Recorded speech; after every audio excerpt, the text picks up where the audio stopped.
The secret revealed on the ground, the story that changed Jerusalem. Picture this scene.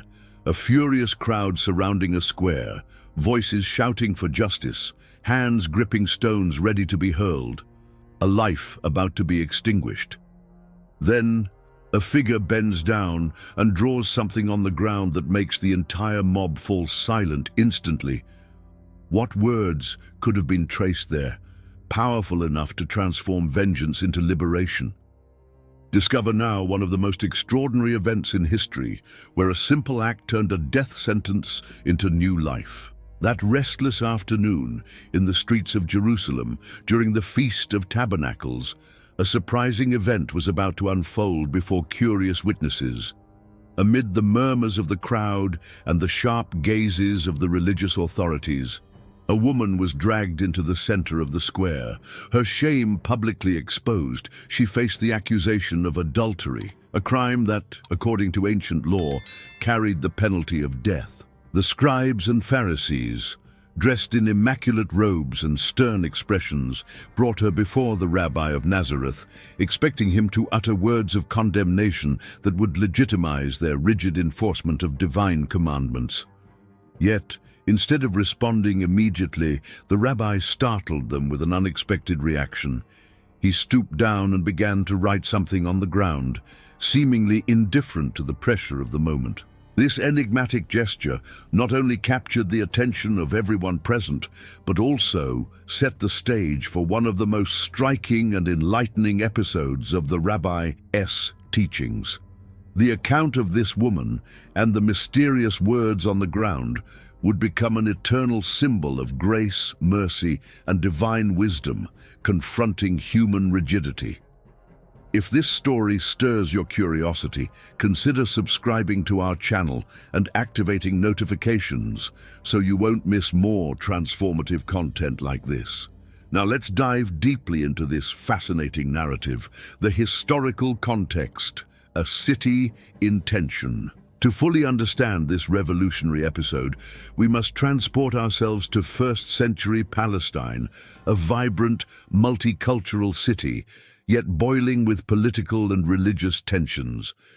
The Jewish people lived under the yoke of the Roman Empire, an oppression that fueled feelings of rebellion and messianic hope. In this environment, Jewish laws regulated every aspect of daily life, defining conduct, rituals, and social traditions. The scribes and Pharisees, self-proclaimed guardians of the sacred commandments, held positions of great prestige in Jewish society's hierarchy. They were the experts and enforcers of the ancestral laws, responsible for maintaining religious purity and orthodoxy. However, their interpretation of the law often became legalistic and inflexible, focusing more on literal observance than on the spirit of divine teachings. It was within this context that the woman caught in adultery was brought before the rabbi, used as a pawn in a game of power and religious manipulation. The Holy Feast of Tabernacles. The Feast of Tabernacles, known in Hebrew as Sukkot, was one of the most important celebrations in the Jewish religious calendar. The tabernacle was a portable structure, a movable sanctuary used by the Israelites during their journey through the wilderness after the Exodus from Egypt. Meticulously described in Scripture, it served as the center of worship and encounter with the divine. This sacred temple was divided into two main parts, the holy place and the Holy of Holies. In the first were the altar of incense, the table of the showbread, and the golden lampstand. In the Holy of Holies, the most sacred compartment, was the Ark of the Covenant containing the tablets of the law received on Mount Sinai. This sanctuary symbolized the presence of God among the people, where the Israelites offered sacrifices and sought forgiveness for their sins. During this 7-day celebration, the Jews built temporary shelters called Sukkot, remembering their ancestors' pilgrimage through the wilderness after their deliverance from Egypt. These makeshift dwellings, made with natural materials such as branches and leaves, symbolize the people's dependence on God during their journey. The festival included ceremonies of worship and offerings in the Jerusalem temple, a time of joy and gratitude when entire families gathered to celebrate divine provision and faithfulness. This celebration also carried prophetic meaning, pointing to the future restoration of Israel and the establishment of God's kingdom on earth. The religious trap, a political move. Amid this festive atmosphere, the religious leaders devised a trap against the rabbi. Knowing he was renowned for his compassion and teachings that challenged traditional interpretations of the law, they brought a woman caught in adultery before him, summoning witnesses to observe the confrontation. With this maneuver, they intended to place the rabbi in a dilemma. If he upheld the Mosaic laws that commanded stoning, he would be seen as cruel. If he questioned the laws, he would be accused of blasphemy against sacred traditions. It was a calculated strategy to publicly compromise the rabbi, or at the very least, undermine his moral and spiritual authority. This trap reveals not only the political cunning of the religious leaders, but also their lack of understanding of the rabbi's true principles and his message of love and forgiveness. The condition of women, an oppressive reality. In the cultural and social context of that time, women faced numerous restrictions and challenges. They were often treated as male property, with little autonomy over their own lives and decisions. In the specific case of adultery, the consequences were particularly severe for them. Conjugal fidelity was considered fundamental to family and social stability, and infidelity was seen as a grave violation of this established order. Cultural and social customs dictated that adulterous women were subject to harsh punishments, often resulting in public execution by stoning. In addition, these women faced intense stigmatization and social exclusion, enduring rejection and discrimination even after any punishment had been carried out. In this reality, the accuser's attitude reflects the prevailing mindset of the time, where women bore a disproportionately greater responsibility for sexual transgressions, while men often escaped significant consequences for similar behavior. For the scribes and Pharisees, the moment represented not only an opportunity to test the rabbi, but also to reaffirm their moral and spiritual authority before the masses. The Revolutionary Act. Writing on the ground. Confronted with the trap laid before him, the rabbi responded in a completely unexpected and profound way. Instead of immediately engaging in debate over the woman's fate, he chose an action that seemed simple, yet was full of meaning. He bent down and began to write something on the ground. This disconcerting gesture not only demonstrated his knowledge and mastery of the scriptures, but also marked a crucial moment in the narrative. While those present expected a direct answer, he chose an action that shifted the focus away from the immediate question and encouraged deeper reflection. The act of writing on the ground not only interrupted the looming confrontation, but also created a moment for introspection and self-examination. It was as if the rabbi, through this gesture, was inviting both the accusers and the spectators to examine their own consciences before pronouncing hasty judgments. This unique approach demonstrated not only his wisdom and discernment, but also his compassion and transformative educational intent. The content of his writing remains a mystery, but the emotional and spiritual impact of this act is undeniable, marking a decisive moment in the narrative and in the woman's life. Many scholars suggest that the rabbi might have been making symbolic references to the scriptures or to the Mosaic commandments themselves, emphasizing the need for a more compassionate and profound interpretation. Others speculate that he might have been listing the personal sins of the accusers, exposing their own hypocrisy and imperfection. Regardless of what was written, the gesture itself communicates a powerful lesson about self-reflection and contemplation. At the same time, the rabbi's attitude demonstrates his mastery of the laws and scriptures. His ability to transcend the rigid interpretations of the religious leaders reveals that he was not merely subject to the rules, but lord over them. The transformative challenge: he who is without sin. In response to the rabbi's persistence, the atmosphere became charged with tension, as if time itself had stopped in that decisive moment.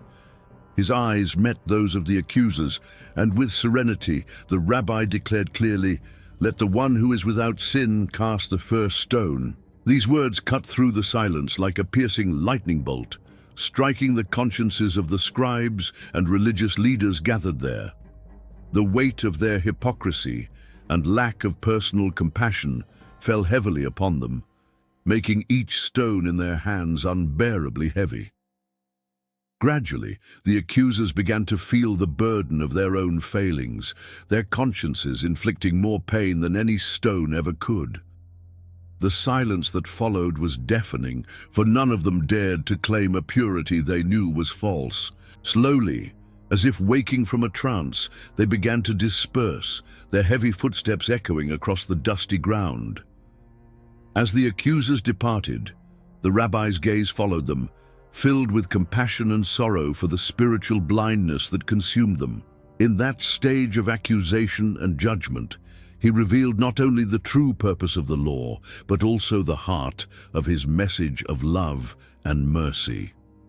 His courageous response exposed the hypocrisy of the religious leaders and confronted them with the truth of their own imperfect and fallible nature. The moment of grace. Neither do I condemn you.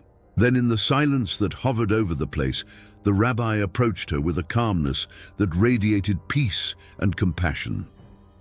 His eyes conveyed a profound understanding, an insight that went beyond words. With a gentle yet firm voice, the rabbi spoke to the woman, whose face still bore the terror and humiliation of her experience. He said, "Neither do I condemn you. Go now and sin no more."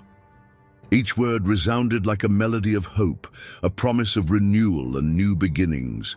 It was as if, in that moment, the chains of the past had been broken and a new path was opening before her. This declaration from the rabbi was an invitation to genuine inner transformation. He not only forgave her sin, but also encouraged her to embrace a new life, to walk a path of righteousness and change. His eyes communicated unconditional acceptance, a welcome that surpassed any past mistake or imperfection. It was as if, in that instant, she experienced the weight of accusation and judgment being replaced by freedom and renewed hope. The deeper meaning: justice and mercy. The account of this woman fits perfectly within the broader context of the rabbi's ministry and his message of transformation, love, and divine grace. From the very beginning of his mission, the rabbi emphasized the importance of love and mercy, challenging the religious and cultural standards of his time. He constantly confronted the religious leaders, not to abolish the laws, but to reveal their true meaning and purpose.